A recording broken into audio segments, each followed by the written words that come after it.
Welcome to The Voiceover with your host, Dee Foster III, where we discuss relevant topics that affect the culture with bold, independent commentary. Get ready to be inspired, enlightened, and encouraged. Welcome to the premiere episode of the Voiceover Now podcast. We are so excited to have you tune in.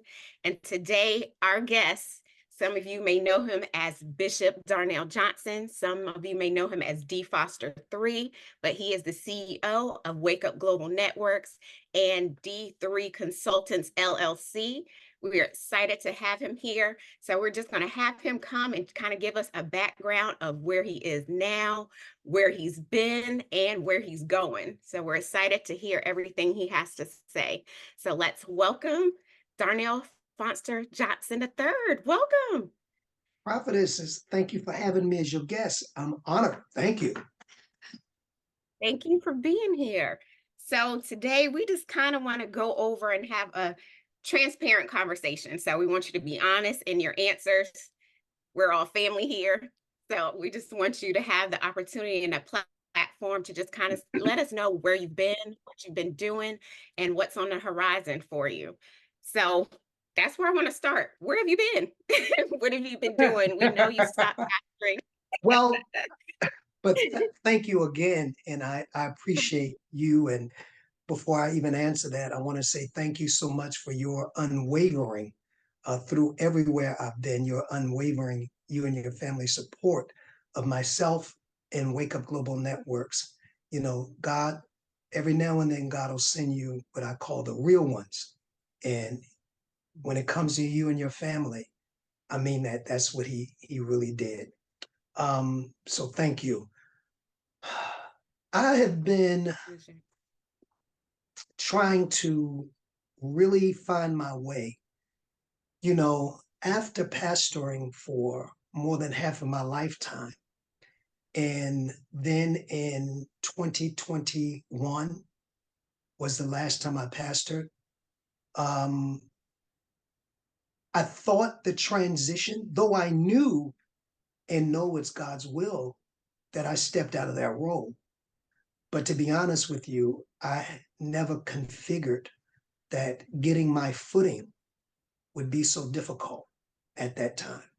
So to answer your question, up until recent, I would say 2024, I've been just trying to find my way, find my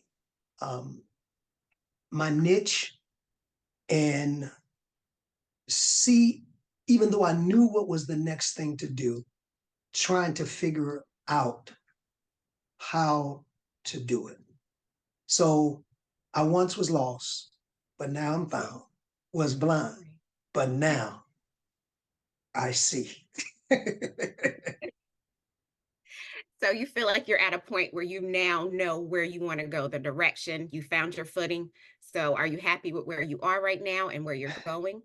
I absolutely, I found through, and I'm not trying to be religious, but I think these phrases sum it up: through many dangers, toils, and snare. See, one of the things that was kind of disappointing to me, I've always known it, but I never experienced it. And I'm sure there are those who are watching that may disagree, but this was my experience. And I said this years ago when I first stopped pastoring my first church. I said, one of the things that I see with the church is, unless you are a pastor, and this happened to me, there is no space for you.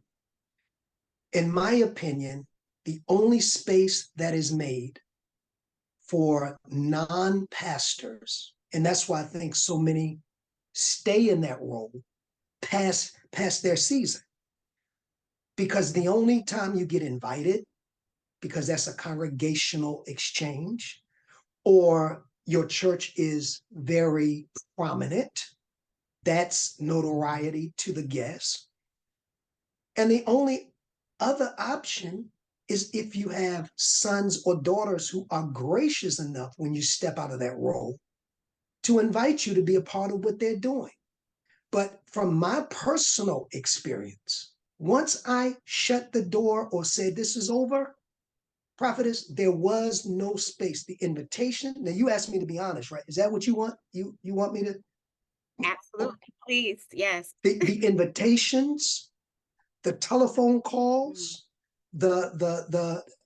not everybody, one or two, but I'm talking about based on what was occurring when I was in pastor and for more than all of my lifetime.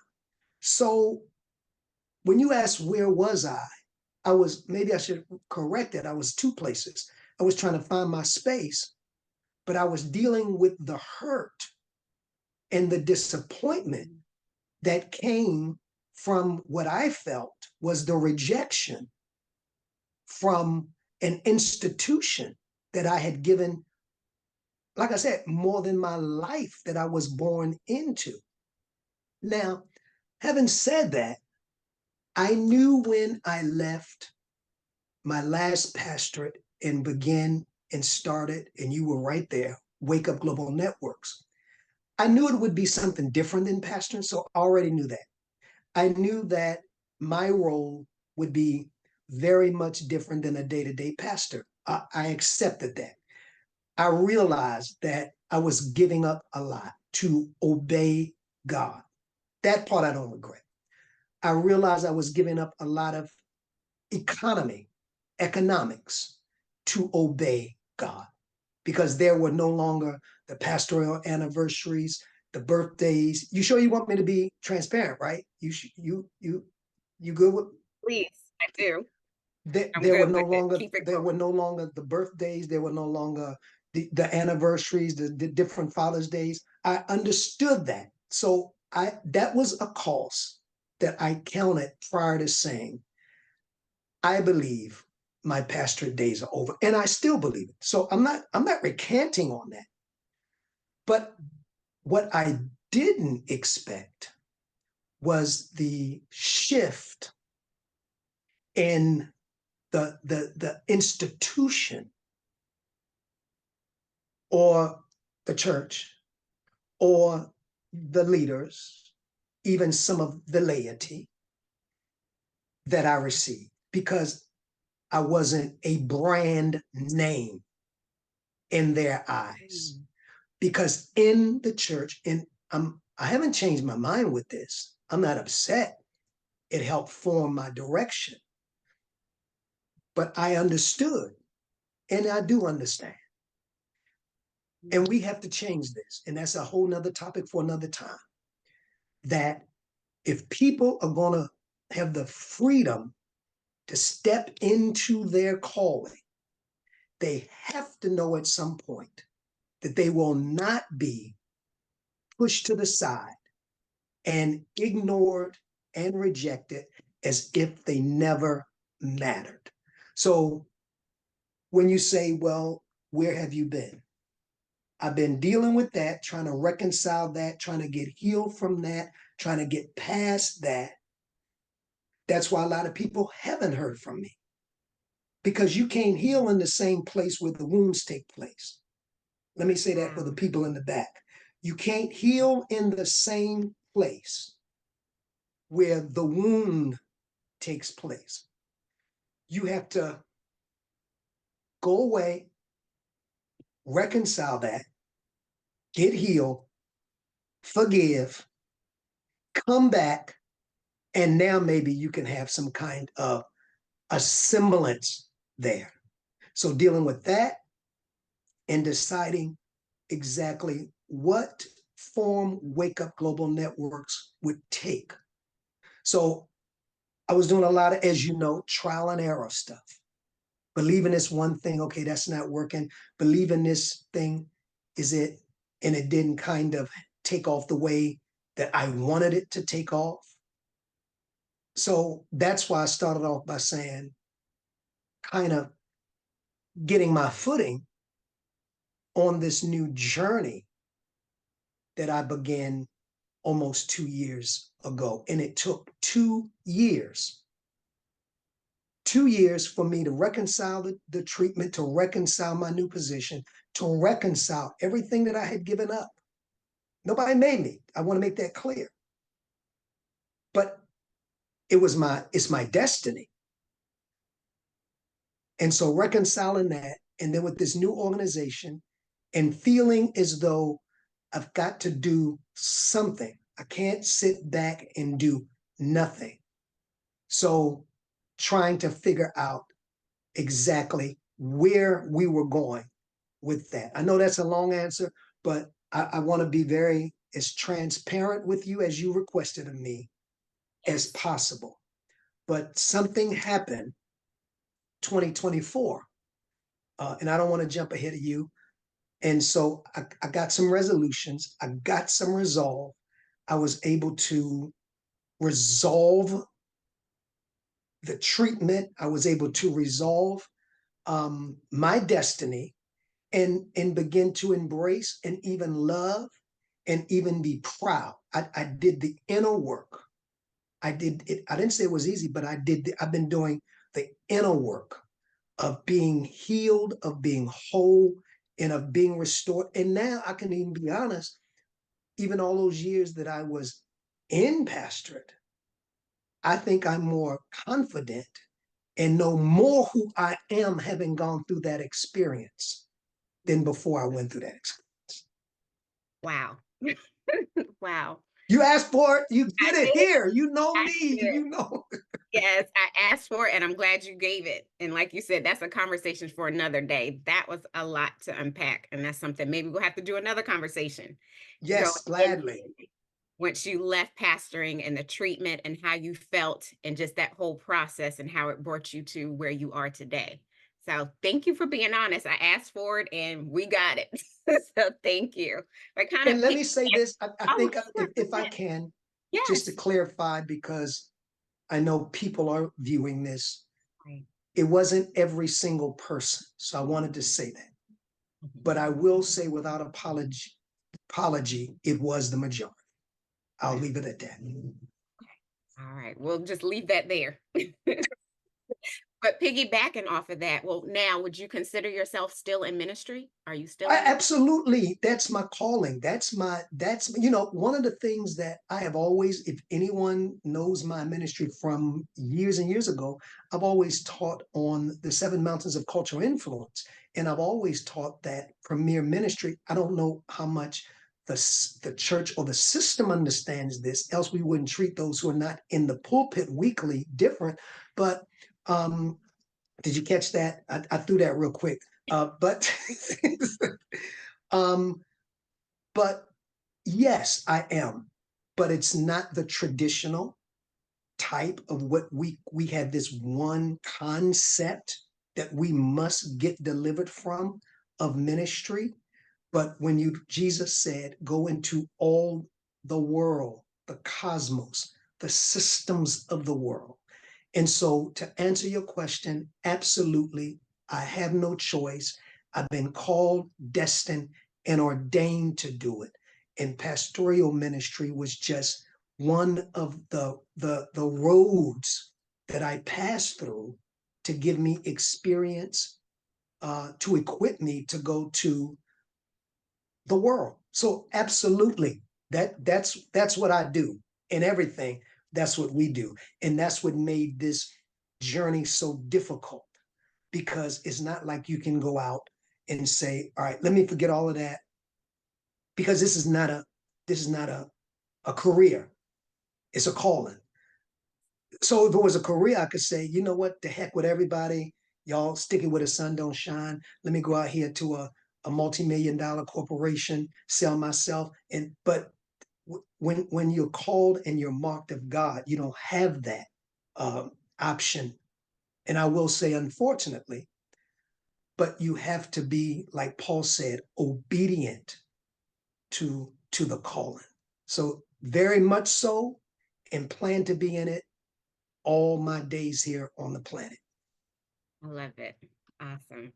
Well, since you still consider yourself in ministry, just a different aspect, I noticed you go by D. Foster 3 now. Do you still consider yourself a bishop? Is that something you still answer to? How do you view that? I'm glad you asked that. Because I need to set the record straight on that. Yes, thank you.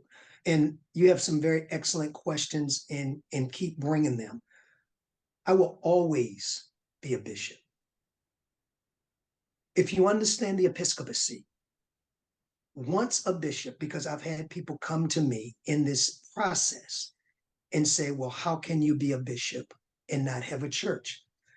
That's the mind of the unlearned, because there are suffragan bishops, and I'm not going to go into the teaching of the bishopric here on your show. But for somebody to say that, then you are scripturally and historically maybe not the most literate person, because there are varying types of bishops, and a bishop means to oversee. So if I'm just saying at minimum, because see, again, we think it's just the bishop in the pulpit ministry. But at minimum, if somebody say, what are you the bishop of?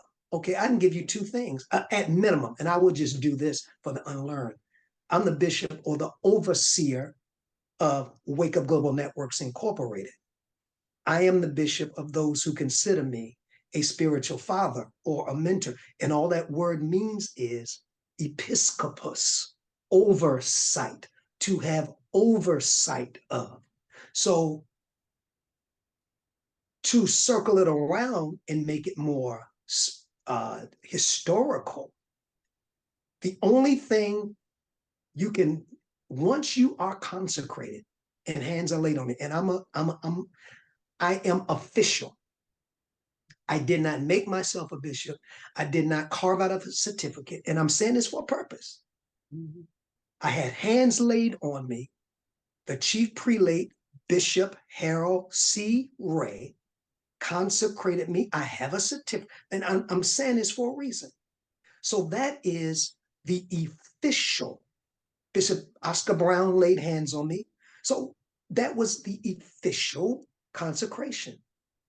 So for people who say, you don't have a church, how can you be a bishop? Historically and protocolically, the only way you cannot be a bishop once you are officially consecrated is that you are debunked for some moral failure, and a council has to come together and say that you are no longer qualified to be a bishop in the Lord's church. So to answer your question, yes, I am and will always be. Now, you said, but you go by D. Foster 3. Yes. Why is that? I can speak to that. Because all the arenas that I go into now with Wake Up Global Network don't understand what a bishop is. That's just me. When I go to schools and talk to students, maybe if they grew up in church, they do, but they don't know. Some people thought my first name was that, and that's cool. So Paul said, learn to be all things to all men. So as you said, I love your introduction. You said some of you may know him as bishop, and that's right. So to them, I'm bishop. Some of you may know him as D. Foster 3, and that's right. And to them, I'm D. Foster 3. So I don't think it's a thing where we have to pick and choose. It's whatever fits. Let's do it. I love it. Excellent answer. I love that. So let's kind of shift gears. So you kind of touched on who you are going into the schools as you represent Wake Up Global Networks. So let's talk about Wake Up Global Networks. So that launched, it had great momentum, all the things that were being done in the community. It was awesome. Then last year, it kind of came to a halt. So it kind of shifted. So what happened there? You ready for this? We're ready. Okay, I just want to make sure.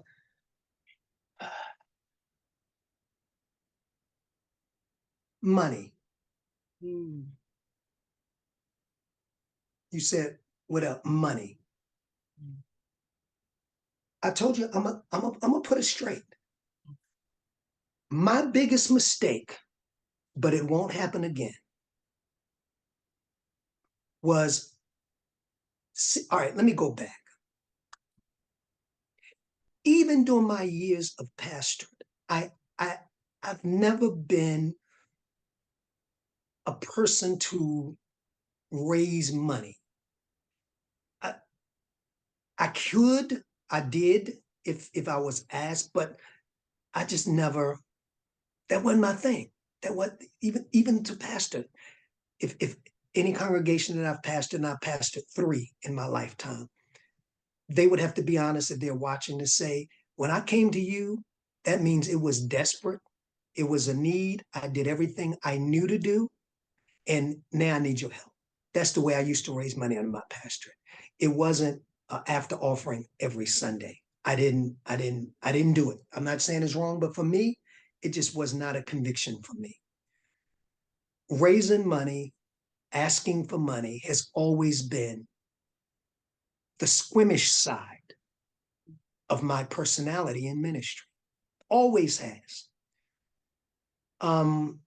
So having said that, I didn't have to raise money often because every congregation is taught to give. So there's an automatic giving when you meet, whether it's Bible study during the week, whether it's Sunday morning worship, unless you just,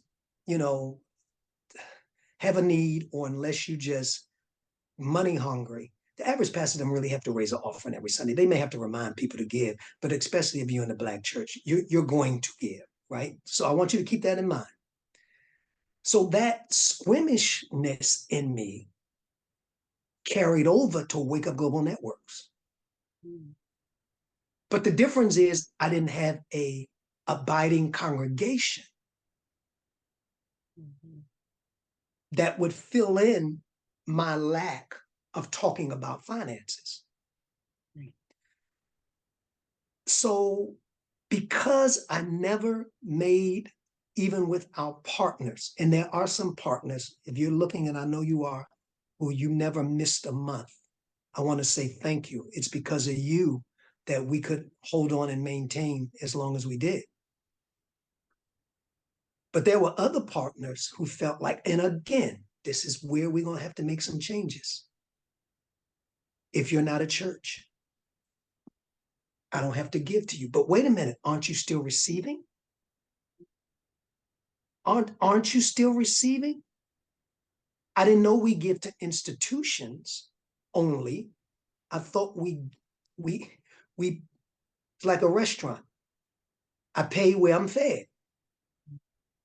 So if I'm being fed, whether it's an institution or no pun intended in this, or a food truck in front of the Wax Museum in Washington, or it's out back in a building established, wherever I'm fed, I pay. Wake Up Global Networks didn't hit that spot because I lacked vision. And I think you know that of anybody. Spirit was giving me stuff every time we turn around. But every vision needs provision. And to answer your question straight, no chaser. A lot of the partners didn't understand that because it's the same mentality of, if you're not pastoring, you don't get the same treatment. Well, it's the same thing with what they call, I don't call Wake Up this, but what they used to call paraministries. Mm-hmm. And I'm sure I'm not the only one that can attest to that. And so what it does is it cripples that vessel that God may be trying to send out into the 7 mountains of cultural influence, because no matter how great the vision is, it demands a certain amount of provision. So when you saw us slam on the brakes, we were doing the Awakening Experience. That was money. We had musicians. That was money. We had to put the footage together. That was money. We were doing the Wake Up to Elevate. That was money. We were doing our website and that was money. I mean, I could go on and on. And when that was money, is compared to that was money. That was the given compared to the need. And one thing about me, and anybody that has worked for me, and I dare anybody to say anything different. I have always believed and always will believe that you must be fair to people to the best of your ability that have agreed to help you bring your vision to pass. And when I can't do that, I'm not made that I can keep going on and using people and expecting them to give their time, though people do and would. But my conscience says,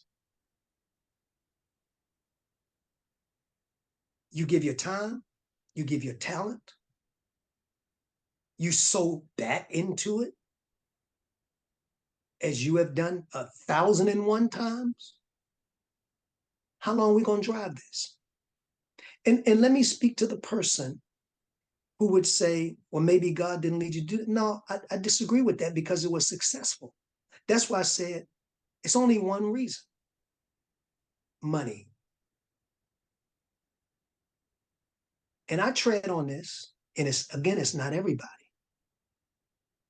Because maybe we're not taught when you partner with something other than a local church and you see vision there and you have a leader of integrity and you're getting fed there, that maybe is right to support that also. And so I chalk it up to more of ignorance because that's not what we've been taught. Everything local church, and I believe in that. Everything local church, local church. So maybe the answer is, like I used to do when I had a local church.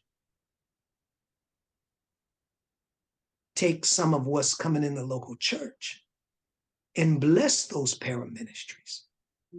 Or, para for just the understanding, or those ministries that are going beyond the walls and sharing some of our resources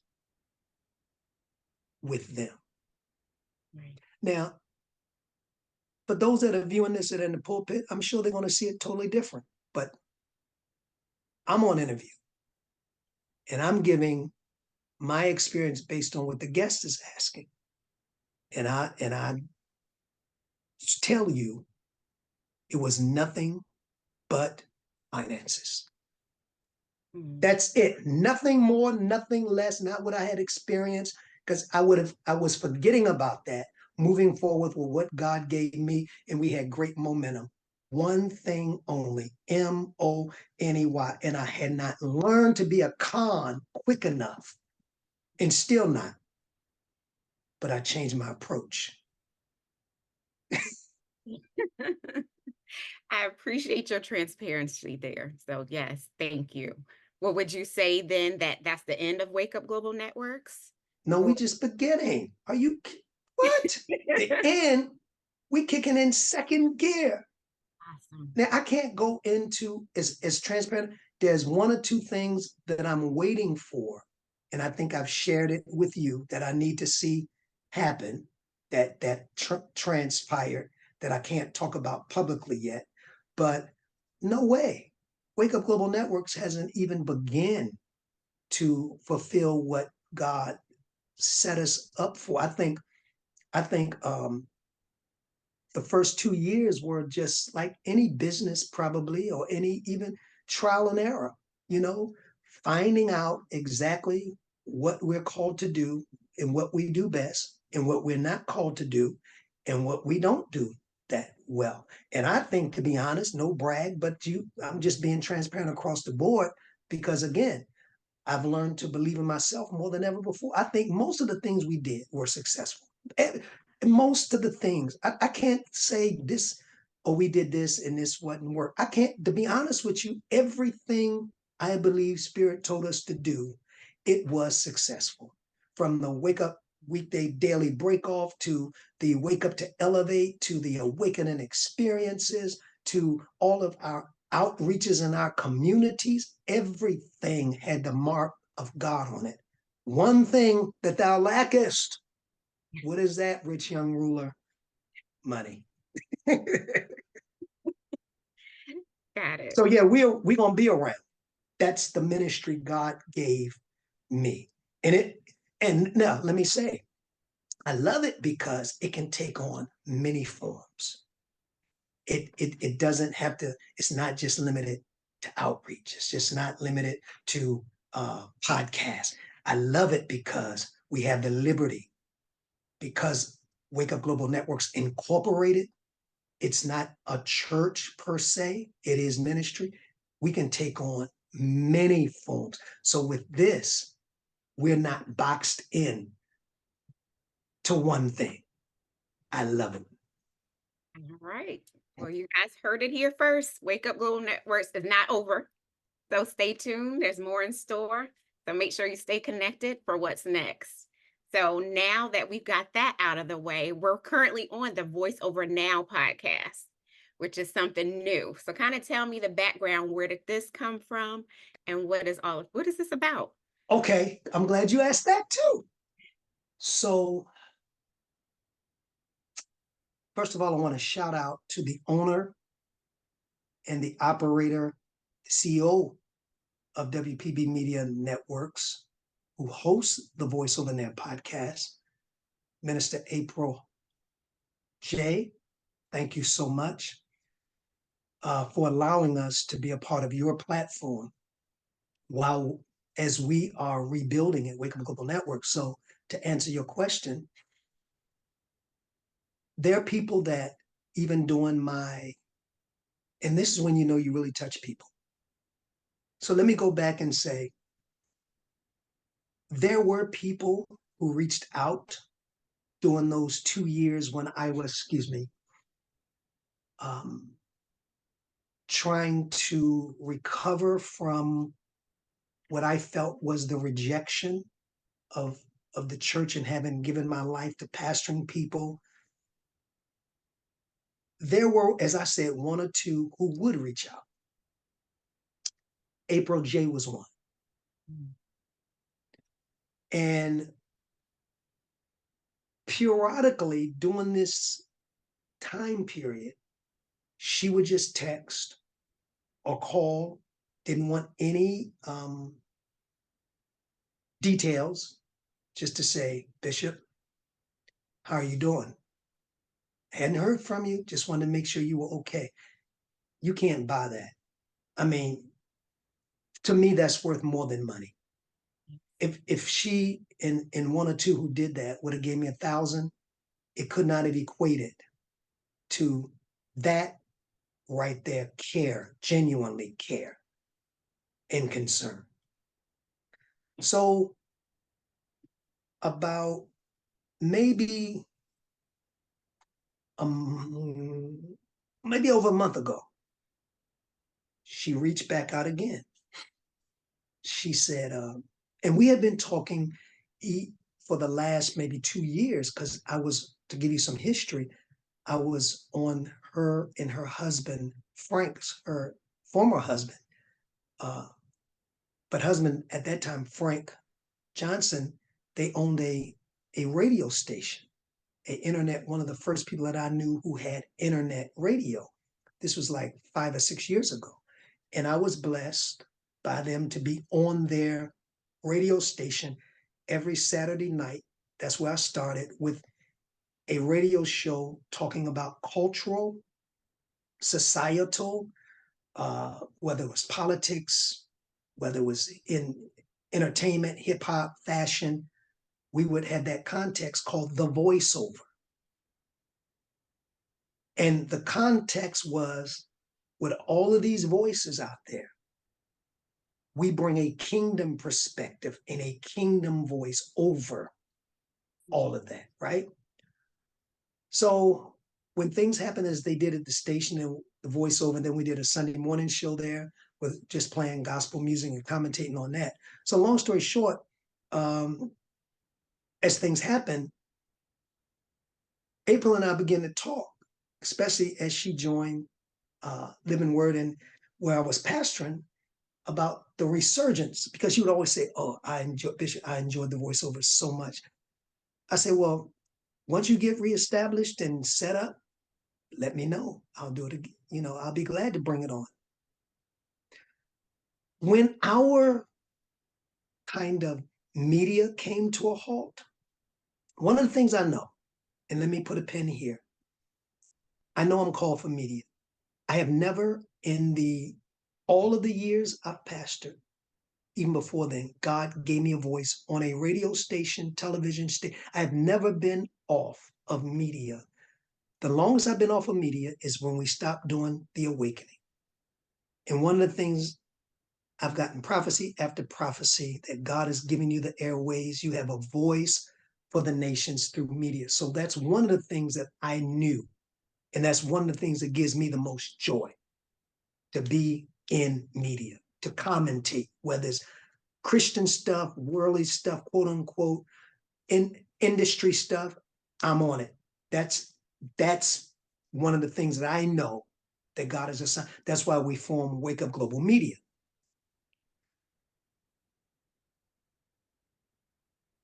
So there was a void in me, because whenever you don't do what you're called to do, there's no way to be totally, totally happy and content. And while everything else for Wake Up was coming together, I knew that the media piece was what I was missing. Not to be famous, not to be known, not to be having my voice, not just so I can stay in the limelight. That's what some people do it for. That wasn't it. It was a calling. There were too many issues happening. And I don't mean to be, I'm not trying to be arrogant here. I'm trying to be honest, that I felt were missing my voice in the discussion of those issues and bringing resolutions to those issues.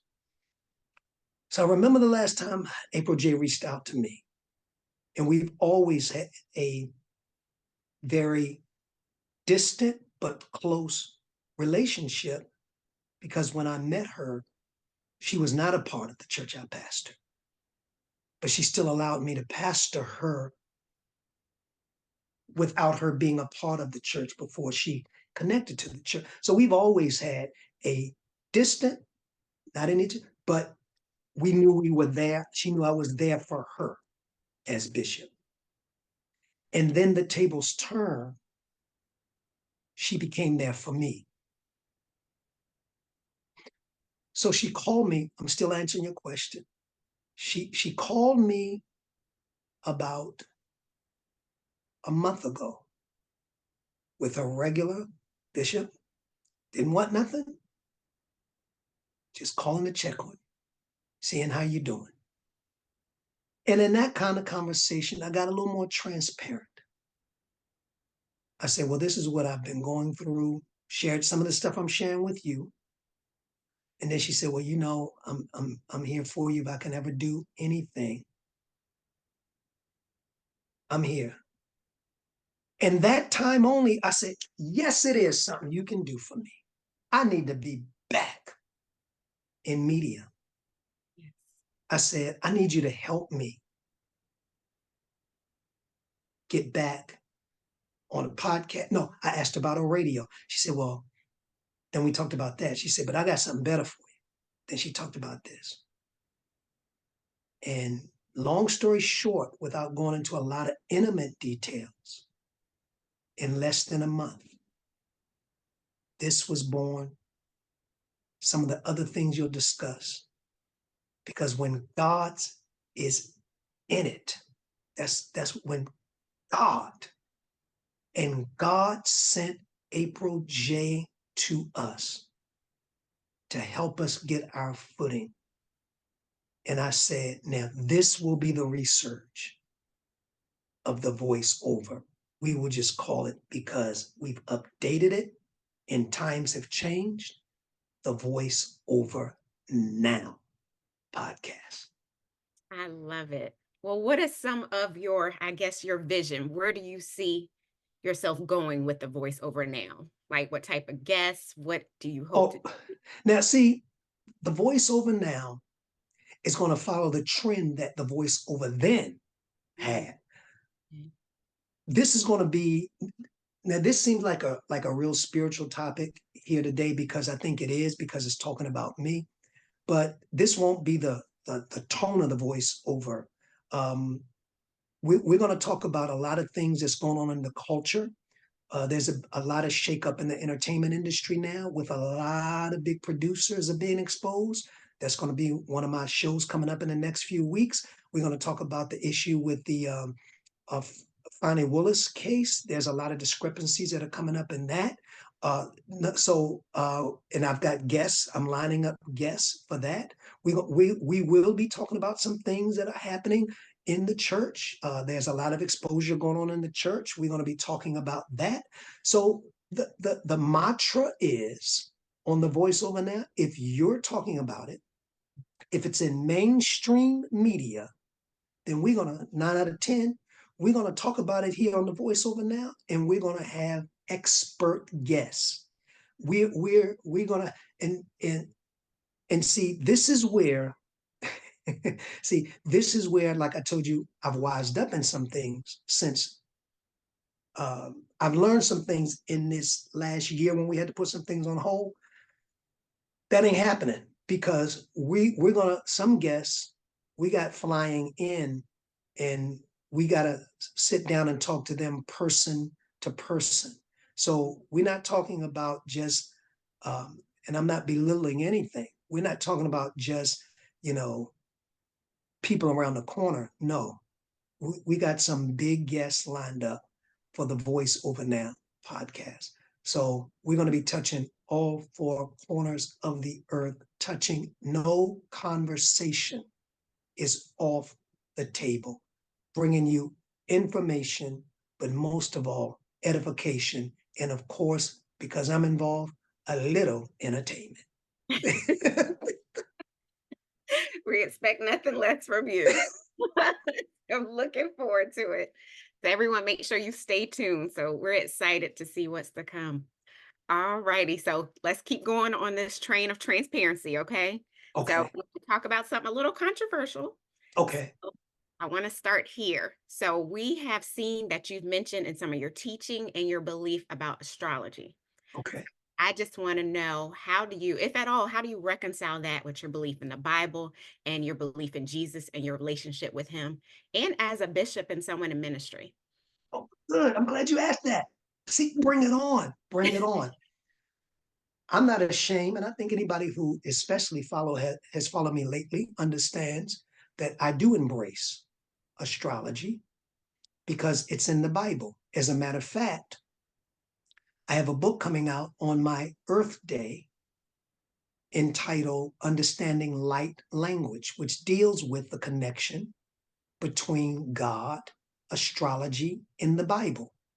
And I go through scriptures pointing out how God, and I'll give you one here. And I'm glad you asked this. I'm so glad. If no other question, I'm glad you asked this question. Because whatever I do, I don't do it in the back, in the dark. That's a lack of integrity. So I'm glad you asked this, because I think this would be the big elephant in the room. And I think we see the astrology in the Bible, but we don't pay attention to it because we've been taught to see it in a different way. But we do it every Christmas, right? When we recant the Christmas story, or the story of the birth of Jesus, I would say that. When we recant the story of the birth of Jesus, that they come looking for Jesus, and they're told to follow the stars, to follow the stars in the sky.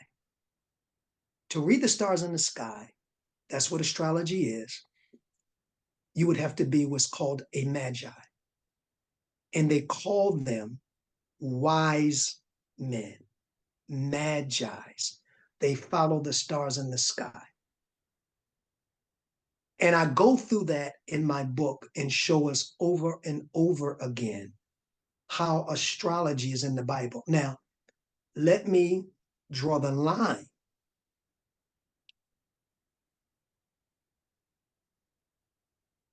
What we cannot do as believers, and I do believe in Jesus. Let me set that out there. I believe in the blood. I speak in Shantarabosha. So that's it. And I still believe in astrology because I believe it was one of the sciences when Daniel, and I'm not going to do the whole book, but I'm just answering your questions. And for those out there who have questions, yes. For Daniel, it says that the king says, give me men who are skilled in the sciences. I believe part of those sciences were they knew how to read the heavens. Now, where I think people get mistake, God forbid, believe it was over in Deuteronomy, to worship the stars, to bow down. We don't worship the stars, we worship Jesus. We don't bow down to the galaxy. We bow down to Jesus. But at the same time, we don't deny that certain alignments. All right, let me give you another point.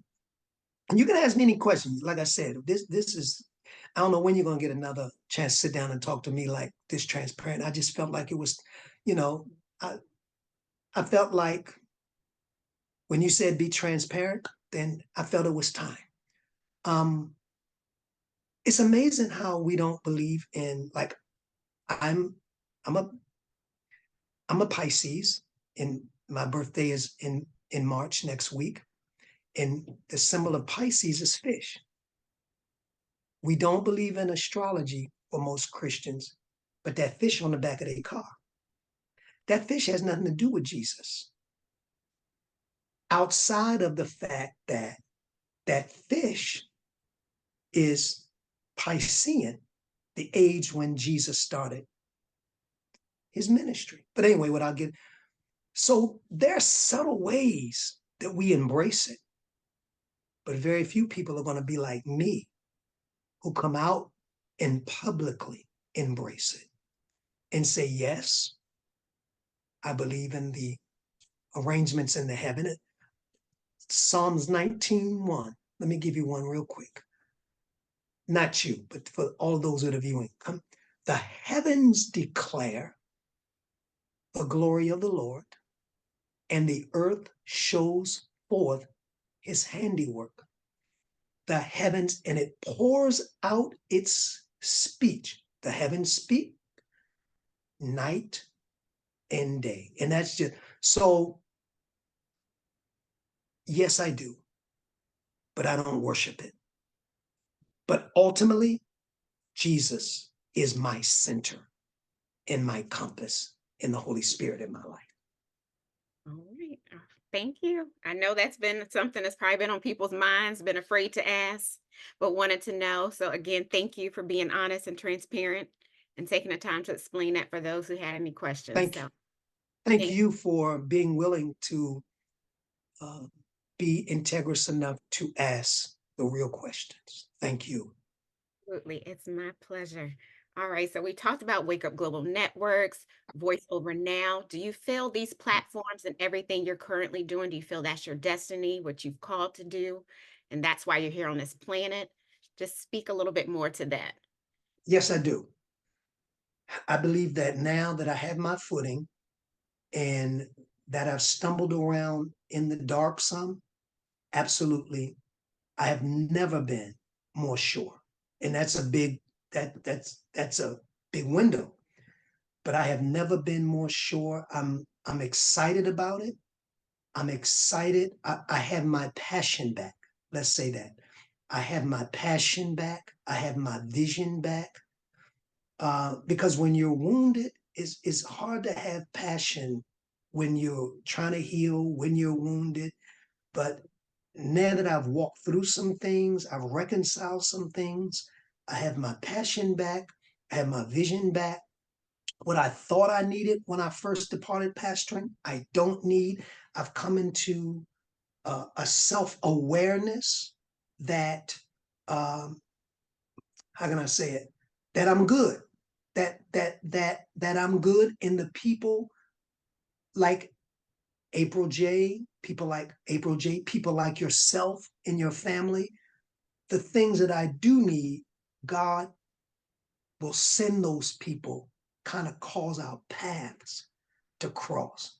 So I don't need to recant, get bitter, be angry, hold unforgiveness, what I thought should have happened. That was then. But now, like I said, at the turn of 2024, I'm smack dab in the center and in the middle of the will of God for my life. So to your answer, absolutely. And I am excited. I'm so excited I barely sleep because my mind is all, as my mind is always got something. This is what I'm thinking. This is how you know when you're in that place again, because now the spirit is able to bam, bam, bam. And God is dropping it. God is dropping it on, and it's just happening supernatural. It's just happening. All of this came together in less than a month. That's not all of you all, everything you all were promoting. It just came together like no effort, no toiling, no drama, no everybody just doing their part. That's how you know you're in the will of God. And I love it. Awesome. Well, I'm excited that you're back in that place after going through, you said, kind of a little wilderness experience the past 2 years. So what you've been through the past 2 years, what are some of the lessons that you've learned that you're going to take with you moving forward? Number one, you have not because you ask not. I'm not going to go through another season with wake up having needs, and whether they do it or not, and not putting it out there to our partners or the people that we're there for. That, and I know that may sound, but no, that's really, because my thing is, if we're feeding you, at some point, you have to give back. So that's the first lesson. The second lesson is, I didn't do this a lot, but I want to make sure that I'm not just doing stuff just so people can think I'm doing stuff. When I do stuff, and when we do stuff, and when we decide something should be done for Wake Up Global Networks, then it's because God has directed us to do it at that timing. And we do it in our crucible. Without here, but we do it in our crucible with blinders on, knowing, yep, this is what we should do, and this is the timing. And the final thing, the people got to be right. See, and this is not just for Wake Up or me. This is for anybody if you're listening. When you're really doing vision work, it's going to be a lot of people who want to come along and volunteer and help, especially if they see you're going somewhere. Caution. Admire, appreciate their desire to help, but discern who is God sending you. Because when God sends them, after all of the tsunami is over, like yourself, like April J in 1 or 2, you'll look up, and if they have to dust this, they're still standing there. So those are the three main things. I appreciate people wanting to help. I appreciate people wanting to volunteer. That's just the nature of people. They see some people. I always said people get on a moving train. People don't get on the train that's standing still, that's parked at the station. But more than ever, and I found out it don't take a lot of people, just take the right people. You know this. We ain't got no room full of stuff or people, but stuff get done. You would know it because when the right people come, everything falls into place. But if you say, what's your number one? No, you have not because you ask not. That's the bottom line I learned.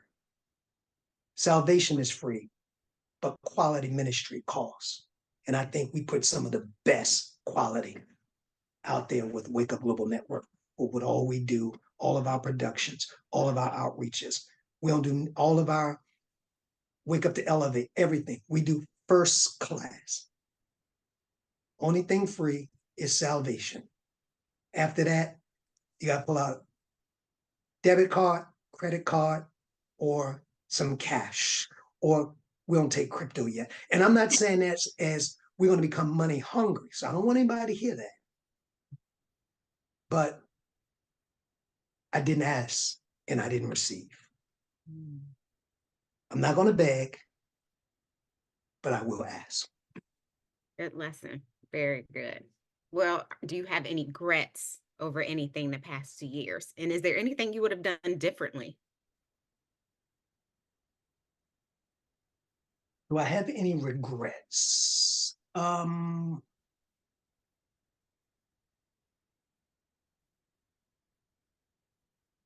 don't know how this is going to sound, but no, because it was all a learning experience. I mean, and I'm just trying to be honest and not be false humility, because if I had some, I would acknowledge it. I mean, I've put everything else out here on this podcast. I think we did everything that God told us to do. We were wise with what came in as we could be. And I don't have any regrets. I think that I had to get adjusted. More than anything, I had to get adjusted not having a congregation to pull the slack. I didn't know what that felt like because I've always had a congregation that I could depend on, if this is making sense, to bring up the rear, to be the financial resources. The congregation was, let's be honest, why you get invited to certain churches, because you're going to bring a congregation. So I had to get adjusted to, or not adjusted, it had to become, I had to become consciously aware of the fact that other than yourself and whomever, and I'm talking about from a day-to-day position, there was no, and so what a congregation used to be to me, in that role, I had to do it. I had to generate all of the money. I had to send out and write, for the most part, the letter if we needed something. There was no assistant. There was no, so if and I want to say this carefully. So if it didn't first originate in me, it didn't happen. Now that may sound like that ain't no big deal, but it was. When you're used to having it another way for all of those years. So now it rises and falls on you, everything. So you don't get a chance to breathe. You don't get a chance to go away and have a real vacation because there's nobody to leave behind to keep things running. I mean, there is, of course, yourself, but you understand what I'm saying? There's no like major support system. And that's why I will always be grateful for you eternally. And when I look at how God sent you, it was nothing but God, the divine timing and the divine strategy, was nothing but God. And with you in that administrative role, and then we had 1 to 2 partners that were very strong financially. Some are even to this day, right? It was kind of like they said in the church years ago that the 20% sustains the 80 who don't contribute. Well, it was the 5% sustaining the 95 who didn't contribute. So that's where we are. But it was a learning experience. I don't have any. I think I'm better prepared to go forth in para-ministry, understanding the demands now mentally. Awesome. All right. Well, you have all those lessons you've learned. Now moving forward into the future, where do you see yourself? Oh, what can I tell you? Because some of them I don't want to breathe out yet, right? But and it's What not you that I'm can trying to keep share. anything back, but I've learned that too. But we're still going to be, once we get this, like, if I can say this thing in the socket, this knee in this totally, we still have to go back and be a channel of blessing to people who have aspirations and be their arm of support.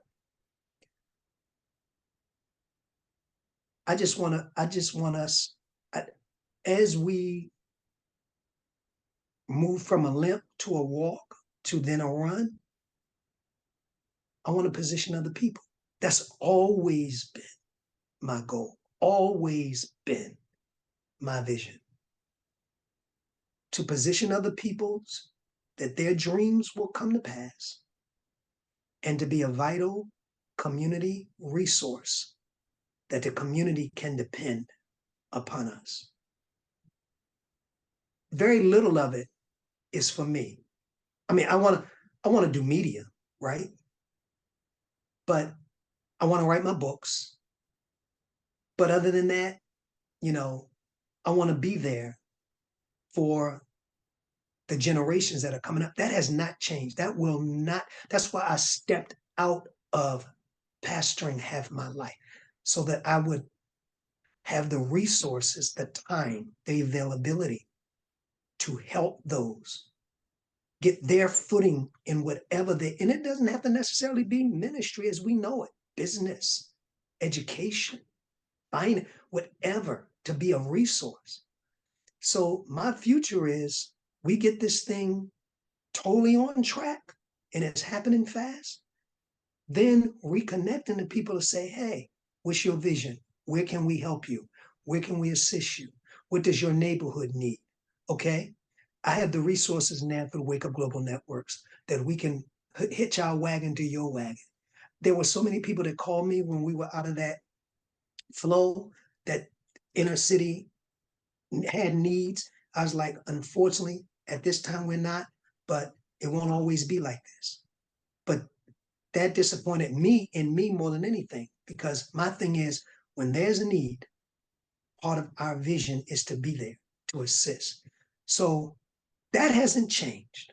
We started this saying we wanted to be a vessel, a platform to fulfill others' visions, and that we stick to, and that shall come to pass.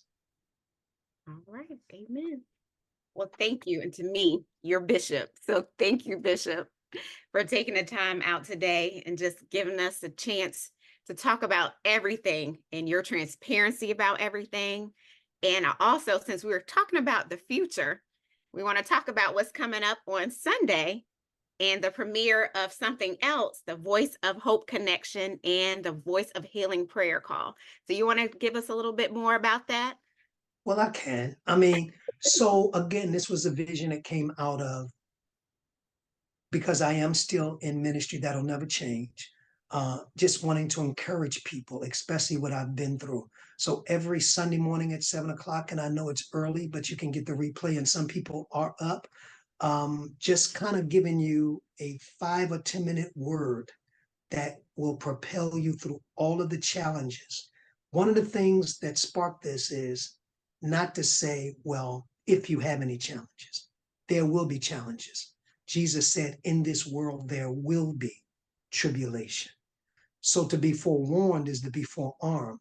So because next week you're going to face challenges, I'm going to face challenges. We don't know what they are, but there is a preceding word that can help us remember when we get to those places. Oh yeah, especially the one we have for Sunday that I'm not going to talk about now. But when you get to that place, this word you will get Sunday will remind you, oh yeah, that voice of hope. Even that name is strategic, voice of hope. Nothing is hopeless. I have hope. There's a voice that gives me hope. And then after that, the Lord led me to develop a community, no denomination, not even necessarily a religious affiliation, but whosoever, because we all have needs. We all are human. So it'll be a 15-minute community prayer call. People from all different backgrounds. You don't have to say anything. You can certainly, and I don't want to take you're the host, but you'll tell people how they can flow in that. And we'll just be given certain prayers, affirmations. If they're prayer requests, we'll certainly lift those. If they want their name, we'll lift that. And it's kind of just bringing us together.